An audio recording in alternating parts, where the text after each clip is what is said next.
When I was a kid, the disaster we worried about most was a nuclear war. That's why we had a barrel like this down in our basement filled with cans of food and water. When the nuclear attack came, we were supposed to go downstairs, hunker down, and eat out of that barrel. Today, the greatest risk of global catastrophe doesn't look like this. Instead, it looks like this. If anything kills over 10 million people in the next few decades, it's most likely to be a highly infectious virus rather than a war. Not missiles, but microbes. Now, part of the reason for this is that we have invested a huge amount in nuclear deterrence. But we've actually invested very little in a system to stop an epidemic. We're not ready for the next epidemic. Let's look at Ebola. I'm sure all of you read about it in the newspaper. Lots of tough challenges. I followed it carefully through the case analysis tools we use to track polio eradication. And as you look at what went on, the problem wasn't that there was a system that didn't work well enough. The problem was that we didn't have a system at all. In fact, there are some pretty obvious key missing pieces. We didn't have a group of epidemiologists ready to go who would have gone, seen what the disease was, see how far it had spread. The case reports came in on paper.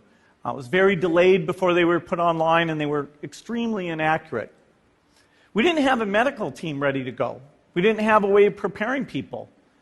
Now, Médecins Sans Frontières did a great job orchestrating volunteers, but even so, we were far slower than we should have been getting the thousands of workers into these countries.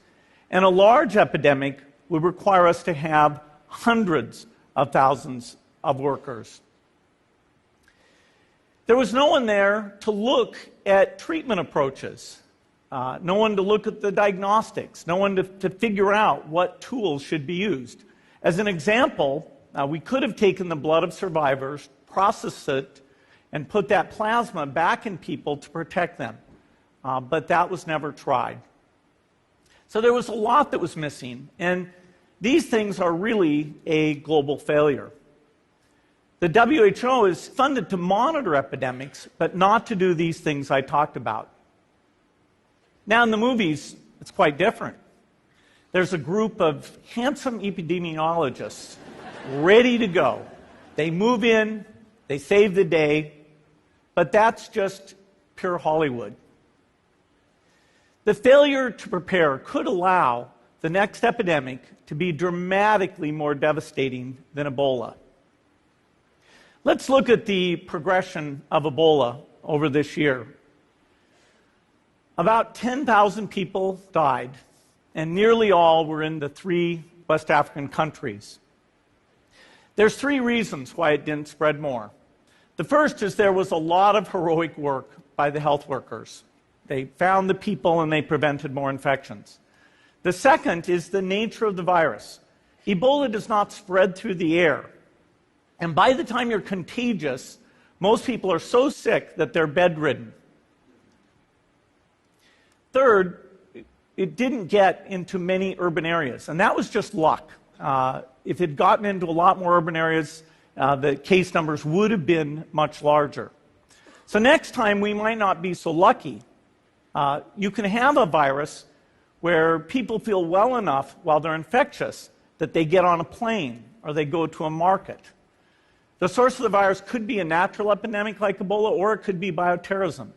And so there are things that would literally make things 1,000 times worse. In fact, let's look at a model of a virus spread through the air like the Spanish flu back in 1918. So here's what would happen. It would spread throughout the world very, very quickly. And you can see there's over 30 million people die from that epidemic. So this is a serious problem. We should be concerned. But in fact, we can build a really good response system. We have the benefits of all the science and technology that we talk about here. We've got cell phones to get information from the public and get information out to them. We have satellite maps where we can see where people are and where they're moving. We have advances in biology that should dramatically change the turnaround time to look at a pathogen and be able to make drugs and vaccines that fit for that pathogen. So we can have tools, but those tools need to be put into an overall global health system, and we need preparedness. The best lessons, I think, on how to get prepared are, again, what we do for war. For soldiers, we have full-time waiting to go. We have reserves that can scale us up to large numbers. NATO has a mobile unit that can deploy very rapidly. NATO does a lot of war games to check, are people well-trained? Do they understand about fuel and logistics and the same radio frequencies? So they are absolutely ready to go. So those are the kinds of things we need to deal with an epidemic. What are the key pieces? First is we need strong health systems in poor countries. That's where mothers can give birth safely, kids can get all their vaccines, but also where we'll see the outbreak very early on. We need a medical reserve corps. Lots of people who've got the training and background who are ready to go with the expertise. And then we need to pair those medical people with the military, taking advantage of the military's ability to move fast, do logistics, and secure areas. We need to do simulations, germ games, not war games, so that we see where the holes are. The last time a germ game was done in the United States was back in 2001, and it didn't go so well. So far, the score is germs 1, people 0. Finally, we need lots of advanced R&D in areas of vaccines and diagnostics. There are some big breakthroughs, like the adeno-associated virus, that could work very, very quickly. Now, I don't have an exact budget for what this would cost, but I'm quite sure it's very modest compared to the potential harm. The World Bank estimates that if we have a worldwide flu epidemic, global wealth will go down by over $3 trillion, and we'd have millions and millions of deaths. These investments offer significant benefits beyond just being ready for the epidemic. The primary health care, the R&D, those things would reduce global health equity and make the world more just as well as more safe. So I think this should absolutely be a priority. There's no need to panic. We don't have to hoard cans of spaghetti or go down into the basement. But we need to get going because time is not on our side. In fact, if there's one positive thing that can come out of the Ebola epidemic, it's that it can serve as an early warning, a wake-up call to get ready.